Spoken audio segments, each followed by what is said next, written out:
জুবিন গাৰ্গৰ পত্নী হিচাপে আপুনি কিমান সুখী? সেইটো হয়তো প্ৰশ্ন কৰিব নালাগে, তথাপিতো সুধিছোঁ। মই কৈছোঁ, এয়া মই জীৱনত যিখিনি দেখিছোঁ বা শিকিছোঁ সেইখিনি অন্য ধৰণে মই নিশিকিলোহেঁতেন। পুনৰবাৰ দুবাৰেই কৈছোঁ। আৰু মই সুখী।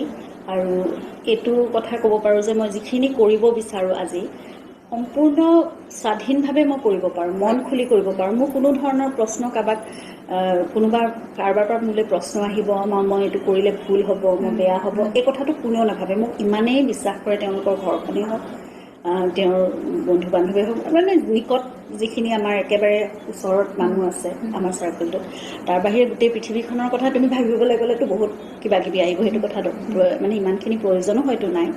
কিন্তু মই কৰিব বিচৰা কামটো মই সদায় শুদ্ধকৈ কৰিম, ভালকৈ কৰিম বুলি সেইটো বিশ্বাস তেওঁলোকৰ সকলোৰে আছে। মোৰ ঘৰখন হওক, তেওঁলোকৰ ঘৰখন হওক, বা জুবিনেতো কেতিয়াও প্ৰশ্ন নকৰে। মই তেওঁক জনোৱাটো মোৰ কৰ্তব্য, গতিকে মই তেওঁক জনাওঁ বা কথা পাতোঁ। প্ৰশ্ন মই এনেকৈ কৰোঁ, মই এনেকৈ কৰিলে ভাল হ'বনে, মই সোধোঁ, তেওঁৰ পৰা কিছুমান পৰামৰ্শ ল'ব বিচাৰোঁ।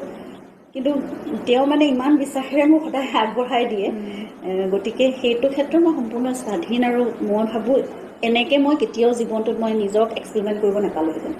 সেইকাৰণে মই যথেষ্ট বিৰাট সুখী মানে সেইটো ক্ষেত্ৰত।